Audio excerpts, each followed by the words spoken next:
take a few seconds. Hi, a very, very, very warm welcome to this very first Soul Trader live hangout webinar, live web event. And I'm so thrilled that our first guest is Jackie Holder, who is author of Soul Purpose. And it's the 15th anniversary of Soul Purpose.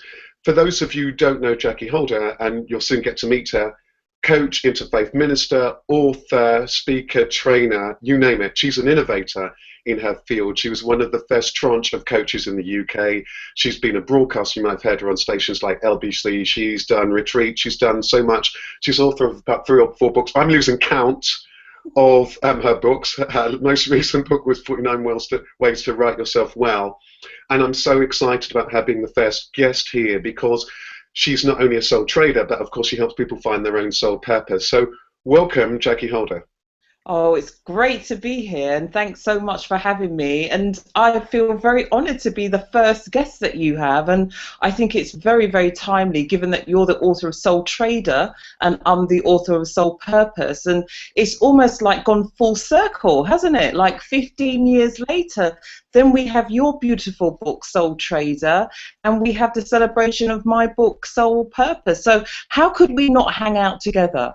Exactly, and it's threes because this will be tying in with the launch, which is about to happen, or by the time people who watch this will have happened, of soultrader.biz, which is a resource for people who, when they're on that soul trader journey, on that journey, so, and on the YouTube channel and so on, and it might be people are finding it now or in 10 years' time, however long this lasts. That's part of the magic, and I guess that's part of the magic of also your book, Jackie, because whilst you wrote it 15 years ago, I know it's just been republished, and I'm hoping that people are going to rediscover it. And just to say, and I'm not here to promote the book, but I am here to really help in any way that I can help people on that journey to be their own boss. And one of the things that struck me when I read that book was the journey that you have been on in your life, in your career. And one of the things that struck me about the book is just how generous of spirit you are. You've packed all these tips, all these tools, meditations, affirmations, tips, insights, your own life learning to help people to find themselves and to clear out whatever work they might need to do from the past, to help appreciate themselves, affirmation, prayer, meditation, rituals, coaching tips, you name it. You've packed it in there. And I just think that's a wonderful thing. And I just want to applaud you for your work. I know that how serious you are about, it seems to me that you're very generous about genuinely wanting to help people on their life journey. Is that true? For me, that's just so self-evident from all your work.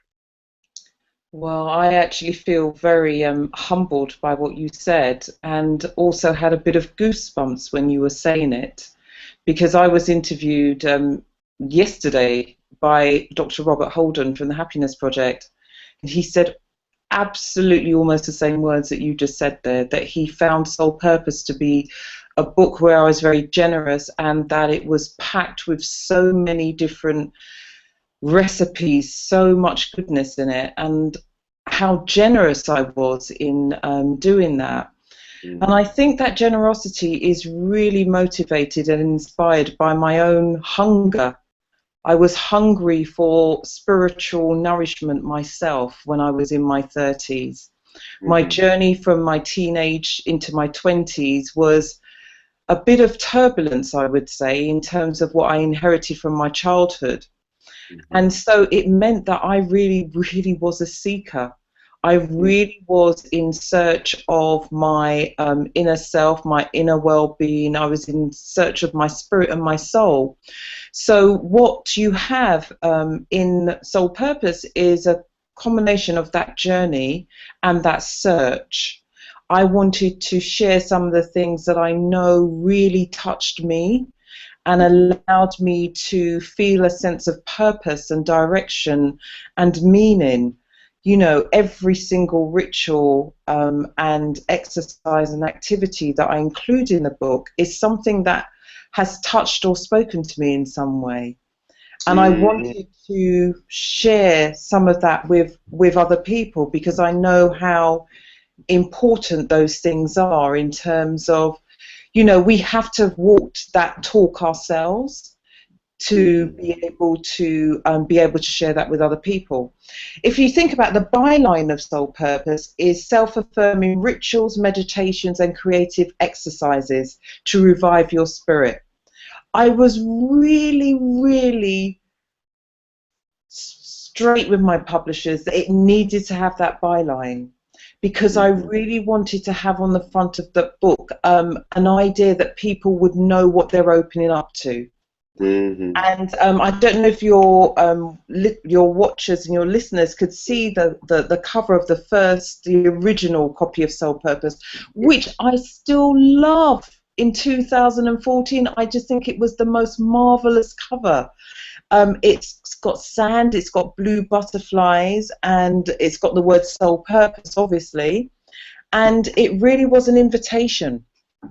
So, given that then, how is it, let's explore this, how is it that somebody finds their soul purpose? And people who, this is a good point to just mention a little bit about the kind of people who are going to be watching this. People who are watching this are people who are either starting out thinking about being their own boss, or maybe in a job that they don't like, or thinking about what they're wanting to do in their life and their career. So I guess there's two aspects of this. How do you first of all find out what your soul purpose is, and what your purpose is, and your place is, and finding yourself, I guess.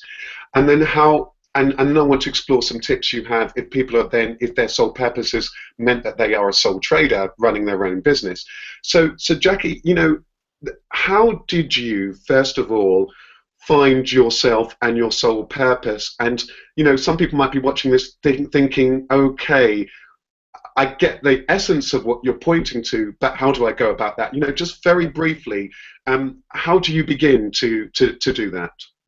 Well, it's when you think about the book Soul Purpose, a lot of people describe it as if it's a workbook, and one of the reasons I probably write a lot of books that are like that. So if you look at my other 3 books, they're all very much the same. They're full of exercises and activities, because I really believe that finding your purpose is a bit like working on yourself. So Michael Glibb, he wrote the E-Myth. He said, you know, you can't work just on your life. You can't just work in your life. You have to work on your life.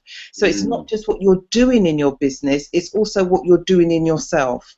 So the way in which I've done that is I've kept a journal, and my journal is a place that I've gone to really find out what I'm thinking, what I'm feeling, what I need to work on, what I need to develop, what's working, what isn't. So I can have some kind of track, I can have some kind of idea.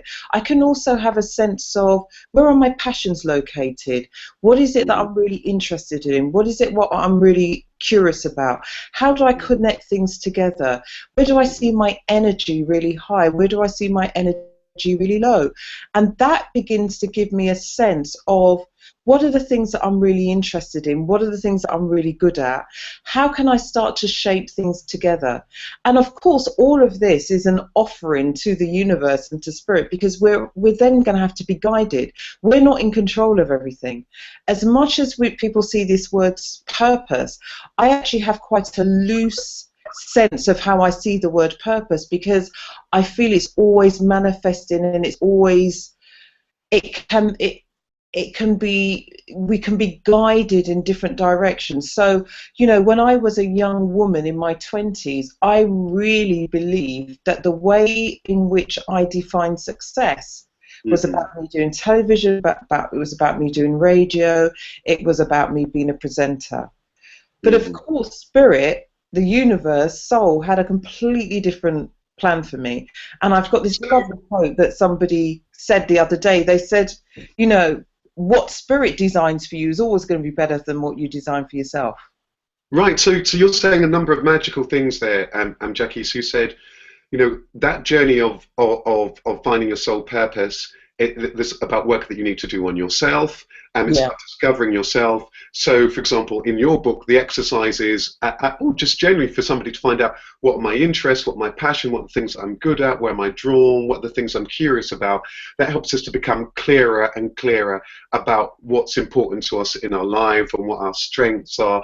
And then you added this magical bit that then, along the way, then life's going to guide you. It's not just all about you feeling as though you need to do that? Because I would imagine that what you'll discover is lots of those things that you're naturally good at, and that you may have naturally been good at, singing, dancing, and making things, whatever, from when you're very early. So skills that life, if you like, God, life, call it what you want, universe, whatever, has gifted you with. And is that what you're also saying, that in terms of this purpose, that lots of it, that you'll be guided, because a lot of it is there, it's innate, it's something that you will uncover as you do this process of looking and sifting? Yes, because the destinations that we plan for ourselves are not always the destinations that have been planned for us. You know, I've got to ask you another question on that, because that's deep. Then, that's very deep. So I think at that moment, I mean, because what you said there is so powerful. So Jackie Holder, then, for you, then, how was it that then life unfolded? And I'm not going to say that much about your journey from having read your book. And I think if people want to find out a lot of detail, they're going to have to go to the book. And you're again generous of spirit, Jackie, by sharing so much. And I think that's, I mean, I was struck when I read the book.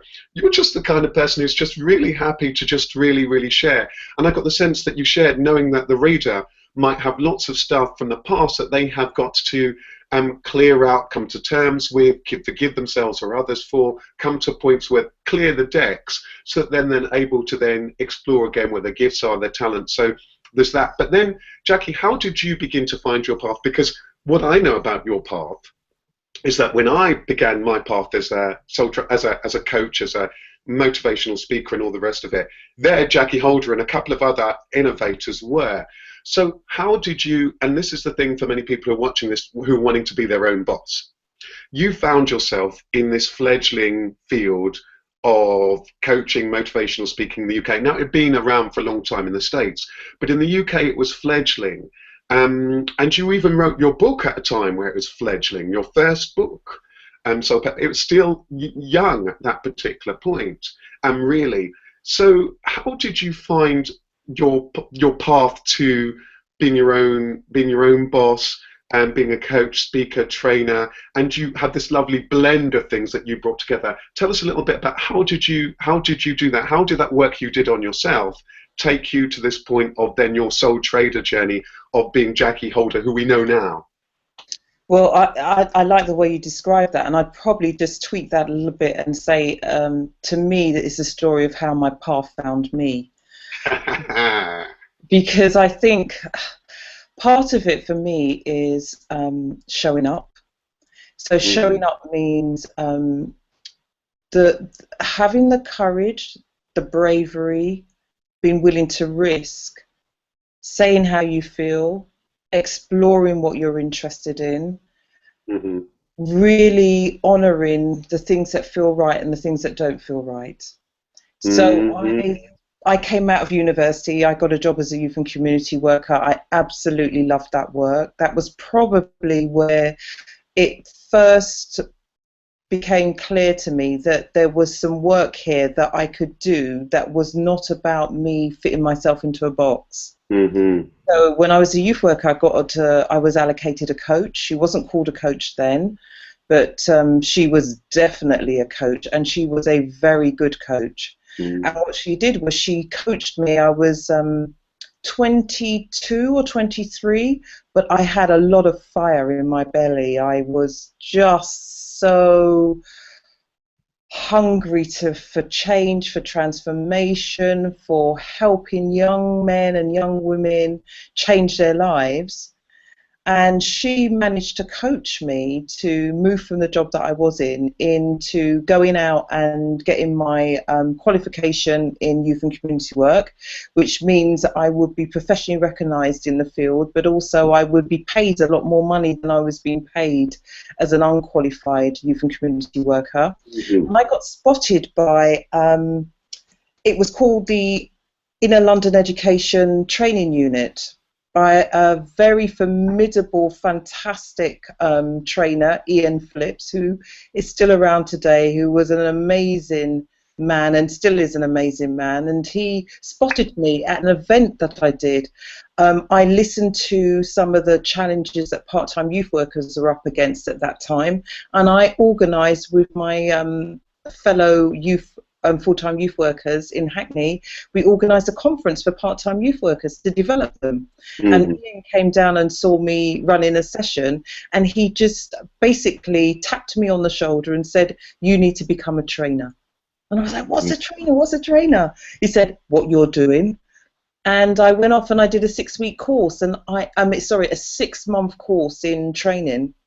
And I thought, I found my home. I thought, this is what I want to do. And then I spent the next 10 years in a baptism of fire.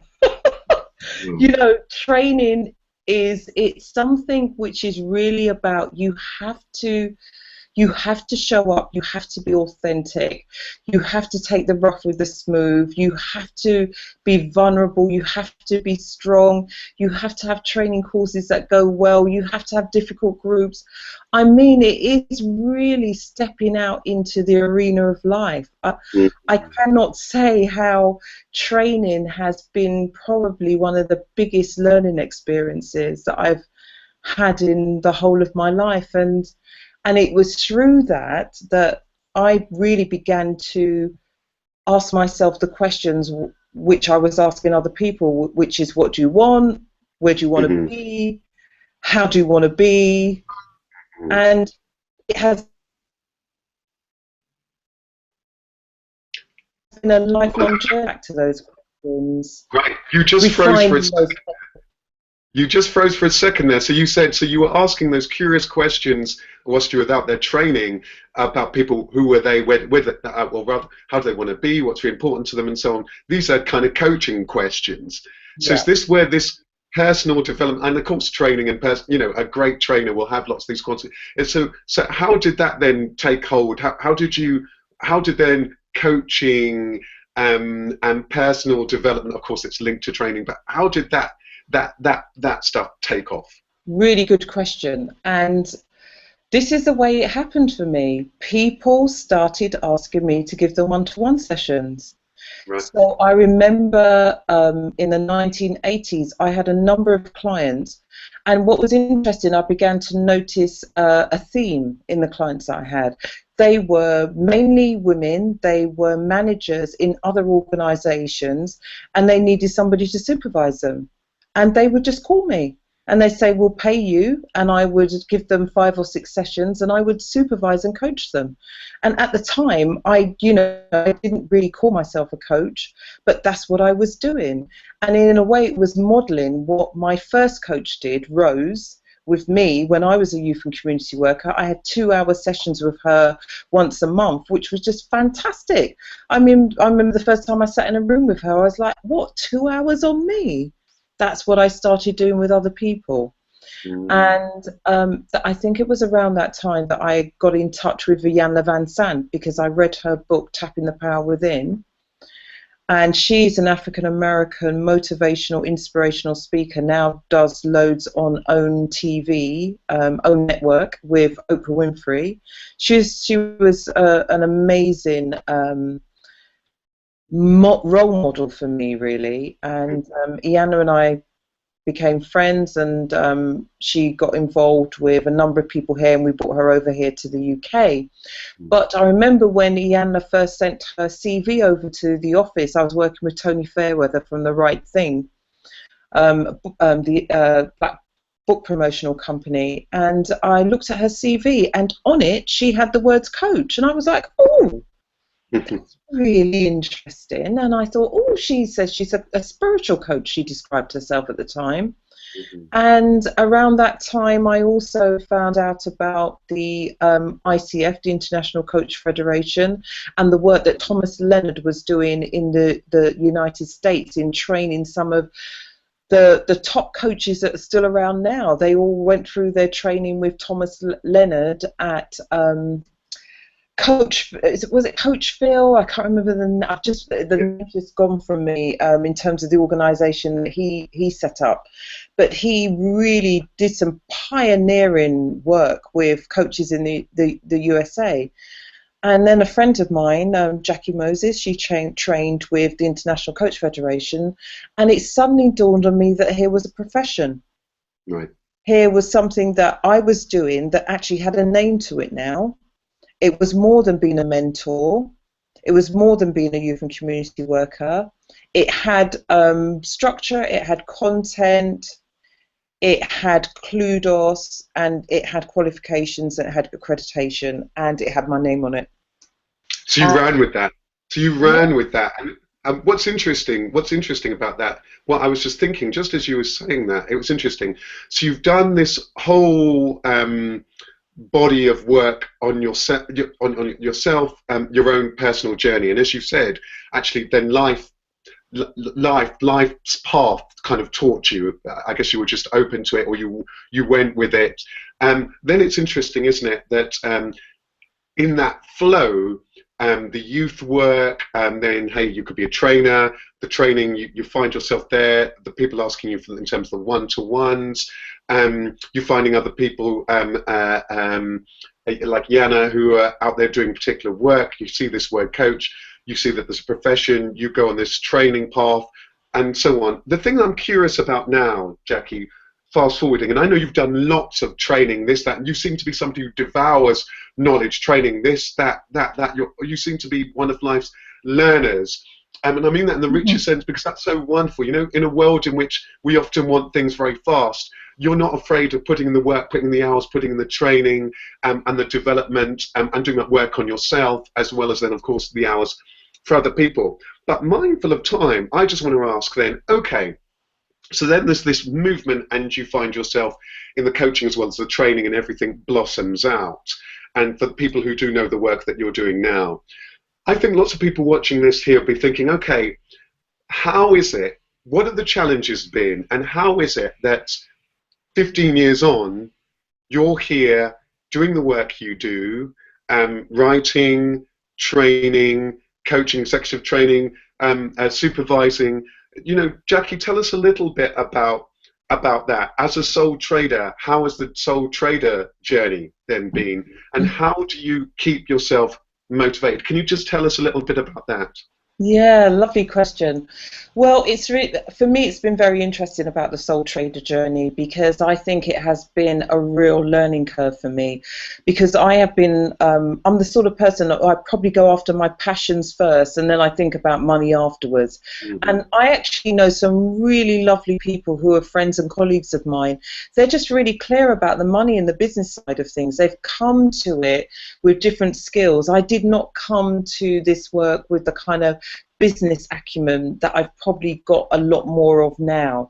So therefore, I took a much longer time to really get that you can actually run a business and be spiritual and have soul.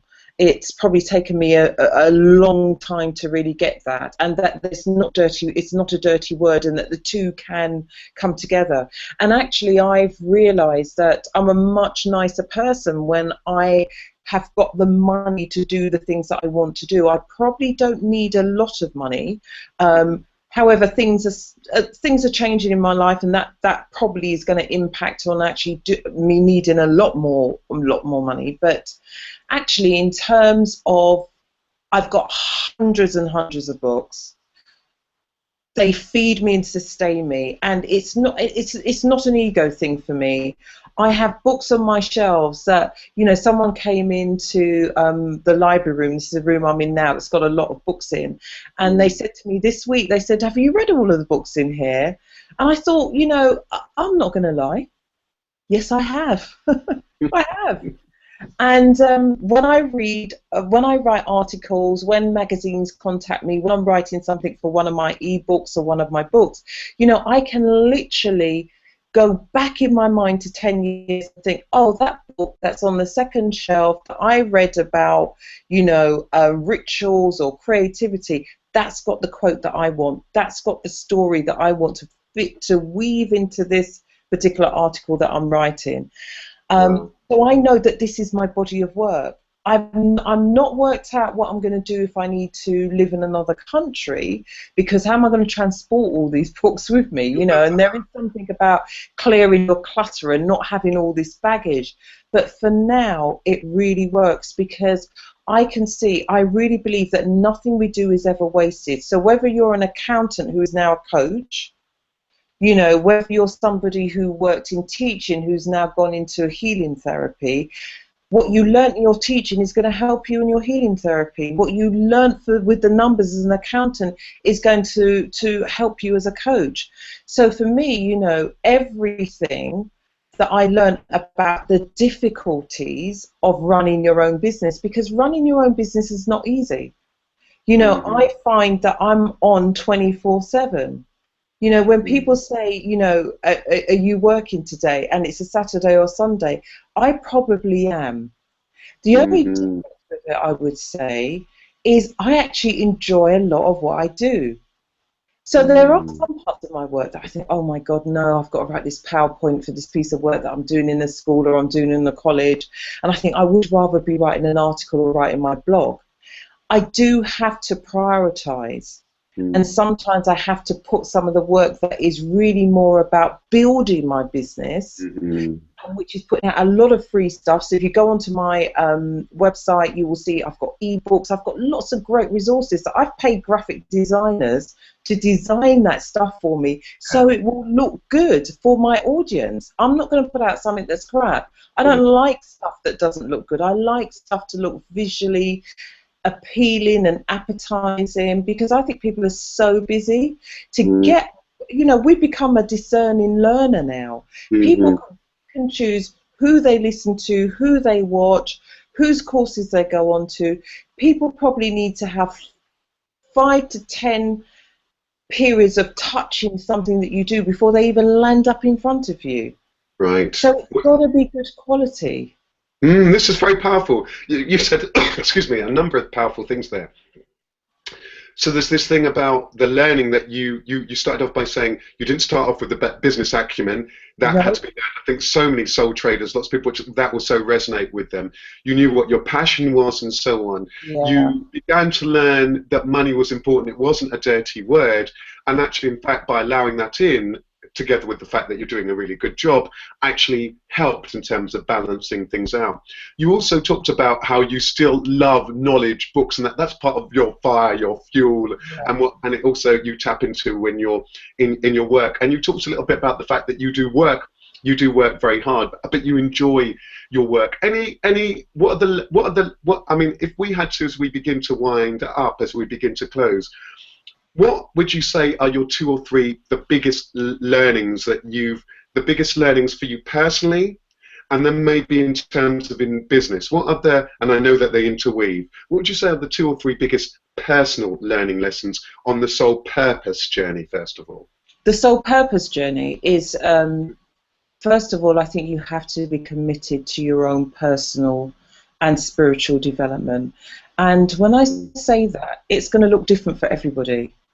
You know, I have somebody who, as I said earlier in our conversation today, I have been very much a seeker, and I've probably gone and I've been searching in lots of different places, but I can say that my journal writing practice has been the way in which I have stayed connected to myself.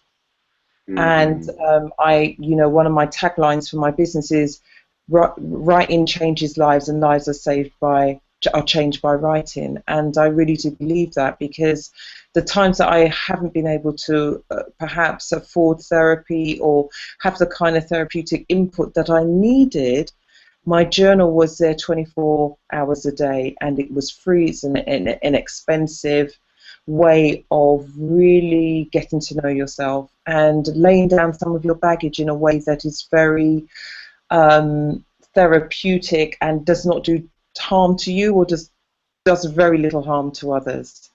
So really, know what your practice is, whether it's meditation, whether it's through creativity, whether it's through, some kind of path or faith that you follow. Just know what that is and stay committed to it in terms of some regularity around it.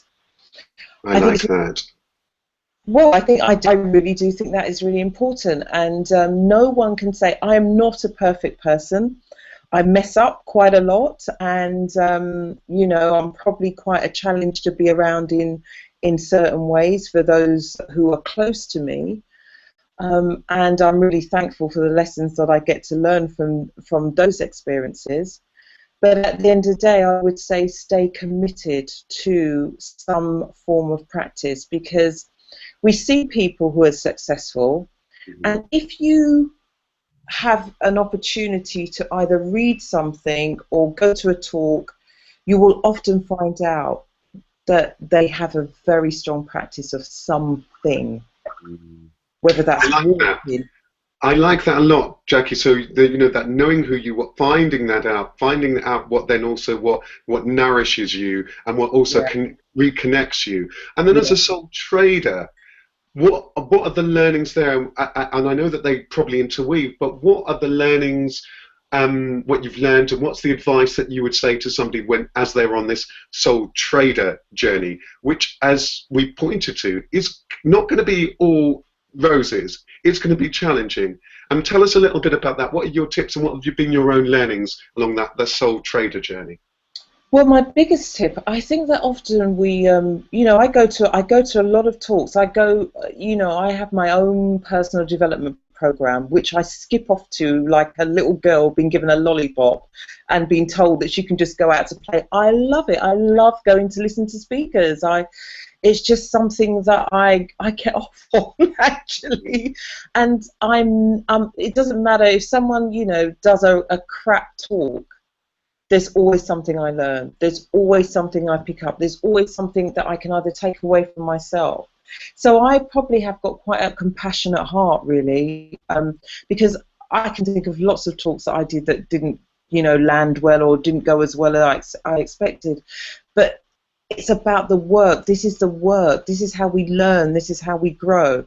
So I know that I have done my 10,000 hours. I know it in my bones. Right now, I remember before we came onto this call, you were saying, if only people could see you now, you're so funny. That's because I'm comfortable in the skin that I'm in. I'm not trying to prove myself anymore. It is really about just be myself. So you said something powerful there that I just need to interject. You made this point about this 10,000 hours, because there's this idea, isn't it, that often it takes 10,000 hours to become an expert in what you do. And this is an important point, isn't it? Because it takes the work, it takes the effort. So you've said one thing, you need to do the work on yourself, but then once you found yourself, be it in your career or in your business, you've also got to put in the hours, and you've got to constantly be learning. And it's amazing that you're saying, actually, that you still enjoy that. You'll go to talks and so on. You might never on paper need to do that again, but you also enjoy that. And there's that thing about, so what is it So going back to that, then you said that, but now you're comfortable in your own skin.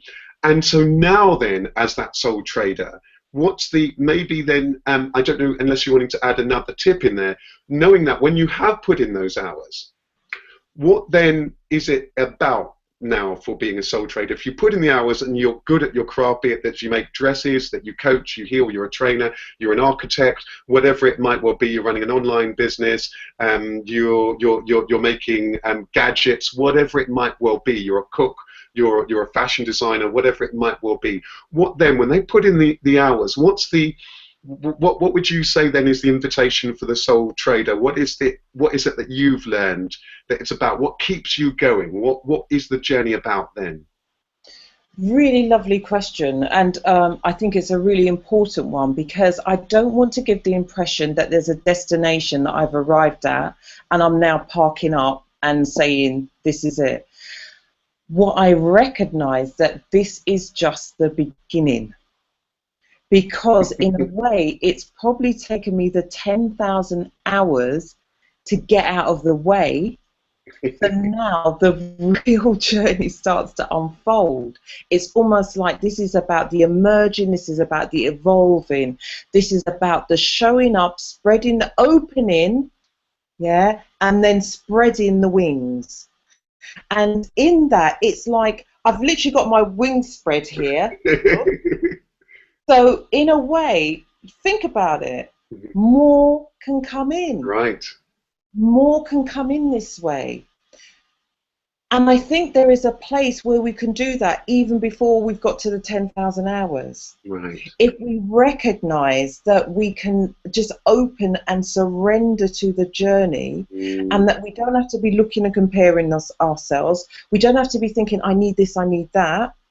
You know, I love one of my mantras this for the last 6 months has been progress, not perfection. So, you know, I've entered into the online world. I've done my first online class, which I absolutely love. I love it. I did not wait for that program to be perfect. I am sure I put up lessons that had spelling mistakes in. I'm sure not everything about it was perfect, but I've done it. And now I just feel so enthusiastic about doing the second one. I've got the third and the second and the third one already lined up. What you're saying there is very powerful, Jackie Elder, as always. I always so enjoy speaking to you, and there's something about that enthusiasm that you have as a learner and as a teacher that I think is very, very powerful. And I love what you were saying about the surrendering to the journey, how in fact life itself will direct that thing about purpose. And I think that's an important message for the person who's on this journey to perhaps be their own boss as we begin to kind of close, because there can often seem so much pressure, isn't it? I've got to do this, I've got to do this, and I've got to learn this, then I've got to do this, and I've got to get the customers, then I've got to do this, then I've got to work out my marketing, then I've got to decide am I going to do more social media. I'm tired already.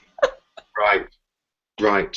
So practically then, how do you, I'm mindful about that 10,000 hours, on a day-to-day level, Jackie, how do you let your sole purpose and that knowingness about, let's say, being guided, or, you know, I guess if we're mindful about the wingspan thing, that then, you know, I guess it's a bit like a bird, isn't it? They say that a bird will be in that jet stream, so they don't actually need to work that hard. A lot of the time they're kind of gliding.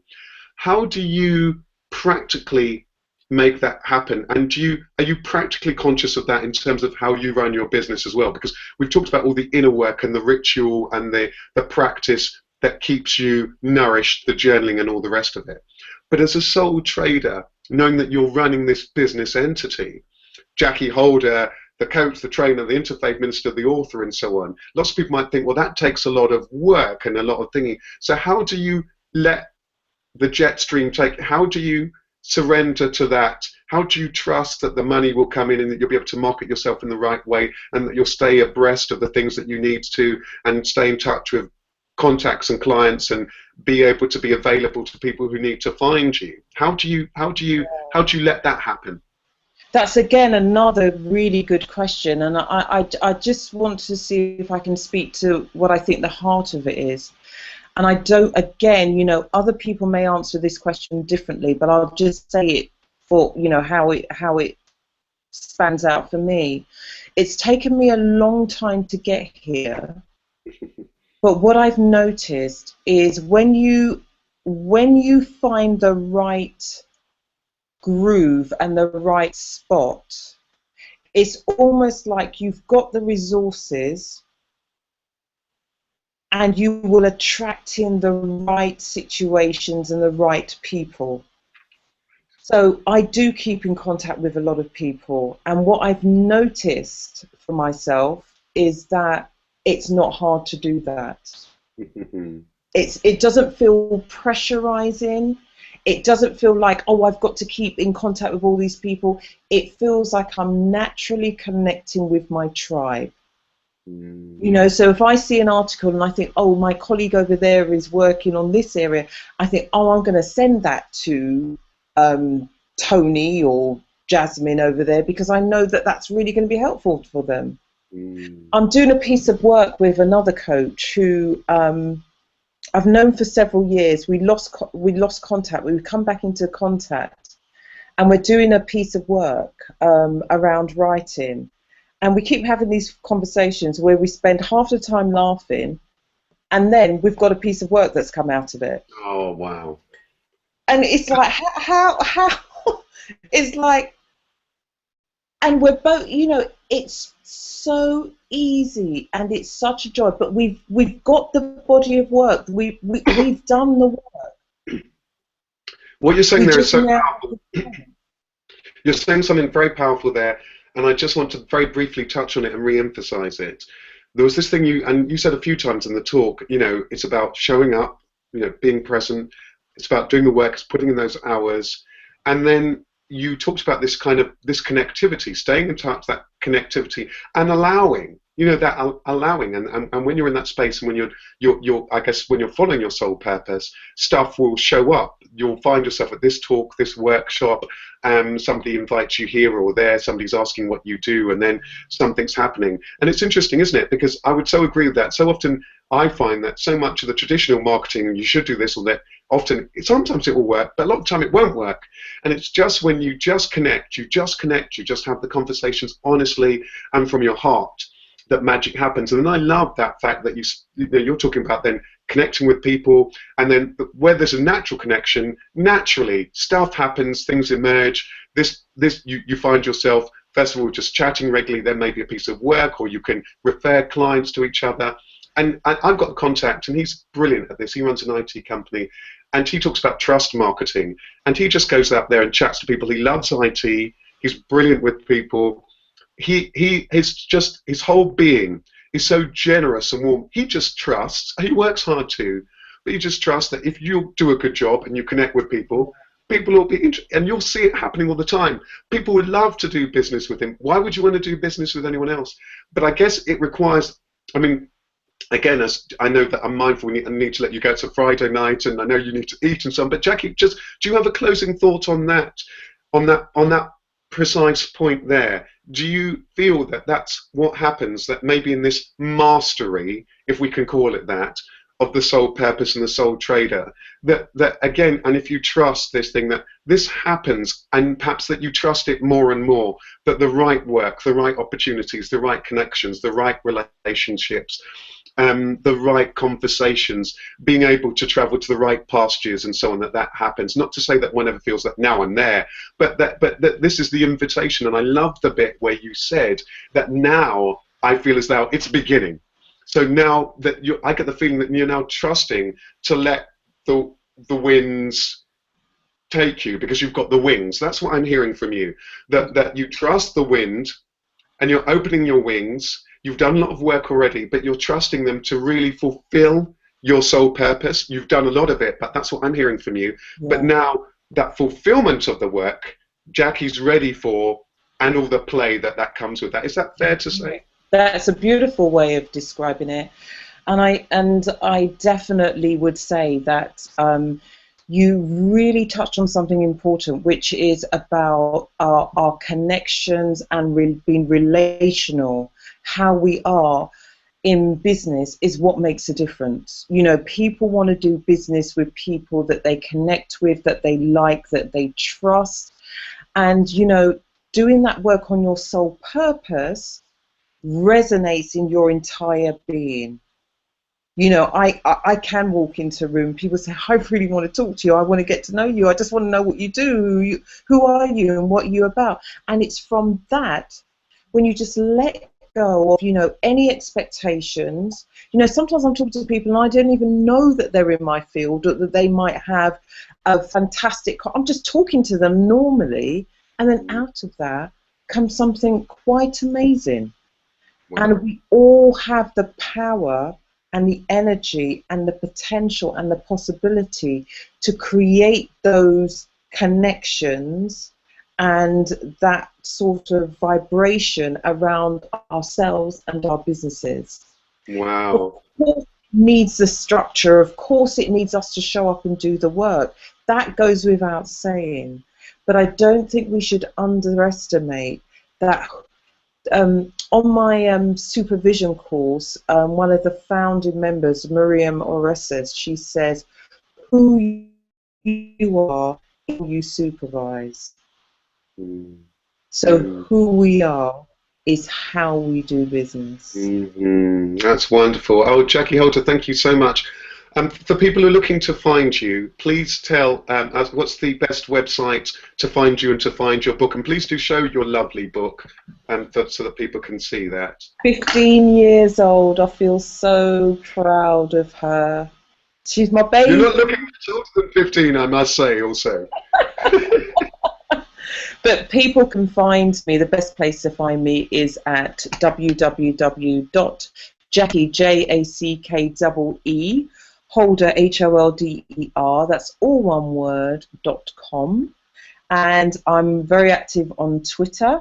I haven't been as active for the last 6 weeks, so I've been running my online course and it's taken up a lot of my time. But I'm back on there from next week, so you'll be seeing a lot more tweets from me, and I'll be on there celebrating Soul Purpose's birthday on Tuesday the 11th of November, so you'll be seeing a lot of tweeting from me. And yeah, I just really look forward to meeting and your audience. I know that anyone who works with you and has really been touched and moved by this beautiful book. I just even love the colours of it, the way it feels, and the content. And I'd like to say to you, Rashid, I wish I had this 15 years ago. Wow. Wow, thank you so much. And I must say, when I read Soul Purpose, thank you. When I read Soul Purpose, which was quite recently, I was flabbergasted in a good way, because I thought to myself, well, this is a remarkable book. It's a rich book. It's written 15 years ago, and yet it's so relevant and valuable now. In many ways, the richness of what you take people through is more valuable for many people with all the life balance, all this kind of challenges than then. But then I thought about where I was at that particular point 15 years ago, and I thought, well, this is such a powerful book to be writing, and bold and brave then, because I remember when I was first starting and talking to a friend of mine about meditation, this and that, and all sorts of visualizations to help people at the beginning bit of my coaching journey and so on. And my friend Marcus Fellows, who we'll have to have as a guest on this, a remarkable human being, and he was talking about these things, and I was saying, are people ready for all that stuff? But you were bold, and you were sharing all of this richness of stuff. So what I want to say is thank you so much for all the work that you've done over the 15 years, as a coach, as a healer, as a therapist, as an interfaith minister, as a trainer. I know that hundreds, thousands of people have been touched by your work, and no doubt thousands more who you haven't met through hearing you on broadcasts, reading books, and just hearing about the work or reading other articles and so on. So I just want to thank you for doing that work and for being a soul trader. And I know that many people will be very touched by what you've shared here. And I do encourage people that if you want to find out more, do visit Jackie's website. Do look out for any of the workshops or talks that she's looking for. And if you're on that soul purpose part of the journey, I do very much recommend Soul Purpose. And Jackie, thank you again. I'm sure that we'll be inviting you back again. Please, people, do comment underneath or anything you're wanting to know or anything else. And thank you very much for being our first guest here, Jackie. I'm so, so grateful. And you're a great person, such a fun person to also personally know. As a friend, as somebody that I just really enjoy catching up with you, because I just know I'm going to laugh and smile, but also have a really insightful, rich conversation also with somebody as a peer, and that's just wonderful, and that's quite a rare quality where you're just going to laugh like a child but be very inspired like a sage, like a wise person too. I love that combination there where you can really speak to somebody peer to peer. And I think that's the last thing I want to say to listeners.